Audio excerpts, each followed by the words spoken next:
Bogomilos. Probablemente los paulicianos sean el origen del movimiento bogomilo, a través del cual habrían ejercido cierta influencia en la elaboración de los dogmas cátaros. Según la información de Mircea Eliade, el bogomilismo hizo su aparición en Bulgaria en el siglo X, se asentó muy pronto en Bizancio, desde donde se extendió hacia Occidente. Atravesando tal vez Dalmacia y seguramente Italia, llegó a Francia a comienzos del siglo XII, para desaparecer poco después. Se transformó en catarismo. El bogomilismo hizo su aparición bajo el reinado del zar Pedro, 927 a 969. El primer documento referente a la nueva herejía es la carta episcopal del patriarca Teofilacto al zar Pedro, en donde se menciona que el bogomilismo es una mezcla de maniqueísmo y paulicianismo.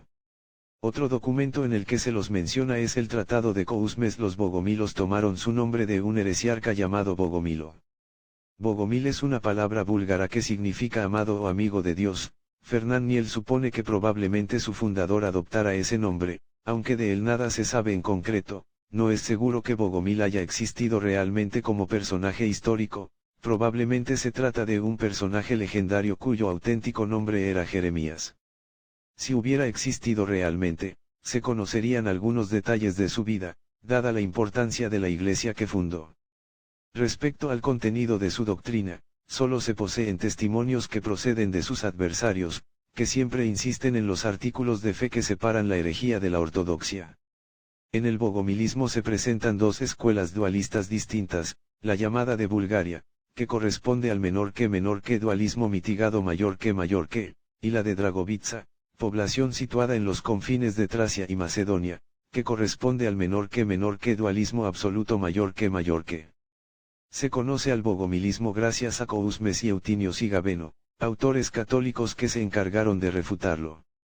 Las exposiciones de ambos autores difieren entre sí. Es probable que Kousmes refutara a los bogomilos de Dragovitsa y Sigabeno a los de Bulgaria.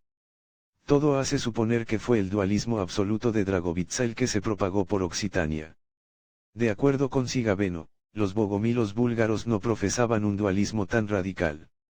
Según ellos, en los orígenes existía un mundo espiritual, sobre el cual Dios reinaba.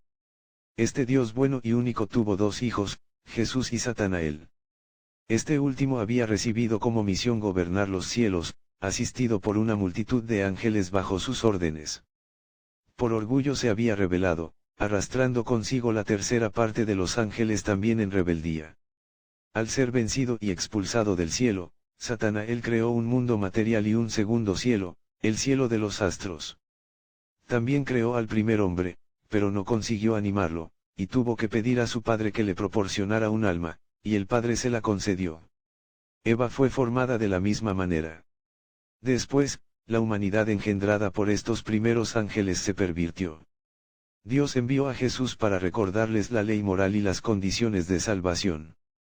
Se puede observar que el dualismo mitigado de los bogomilos búlgaros no era muy distinto desde la perspectiva filosófica del catolicismo romano. Existe un solo Dios, el mal no proviene de Dios, sino del libre albedrío de Satanael, con el consentimiento divino. En el punto en el que se oponía radicalmente al catolicismo, y se acercaba al dualismo absoluto era en que el mundo fue creación de Satán. En cambio, el dualismo absoluto de los dragovicianos oponía dos principios eternos, no creados, y dos naturalezas. Las almas eran ángeles del Dios bueno que habían sido arrancadas por la fuerza al Ser Supremo e introducidas en cuerpos carnales. Sostenían, también, que el mundo material es obra del demonio. Oponen las cosas espirituales e incorpóreas a las cosas corporales y queraptebels. En síntesis, la tendencia de Bulgaria, sostenía que el diablo, hijo de Dios, corrompido por el libre albedrío, había hecho el mundo material con consentimiento del Dios bueno. Esta tendencia dio origen a las escuelas del dualismo mitigado de Italia, particularmente en Concoreso. La tendencia dragoviciana, planteaba que el principio del mal era independiente del Dios bueno, y eterno como él. El mundo había sido creado por el mal contra la voluntad de Dios. Esta tendencia dio origen al dualismo absoluto italiano y al dualismo del Languedoc. Durante los primeros 20 años del siglo XII se advierte la presencia de misioneros bogomiles en Italia, Francia y Alemania Occidental. Según comenta Mircea Eliade, En Orleans consiguieron convertir a algunos nobles e incluso a sacerdotes católicos, entre estos se encontraba un consejero del rey Roberto y el confesor de la reina. El rey descubrió a los herejes, los juzgó y condenó, el 28 de diciembre de 1022 los mandó a la hoguera. Fueron los primeros herejes de Occidente que murieron quemados. A pesar de ello el movimiento siguió extendiéndose. La iglesia cátara que se encontraba ya instalada en Italia envió misiones a Provenza, Languedoc. Según parece, en el año 1167 se realizó un concilio cerca de Toulouse. Fue de esta manera como el obispo Bogomil de Constantinopla logró convertir al dualismo radical a los grupos de Lombardía y el mediodía francés.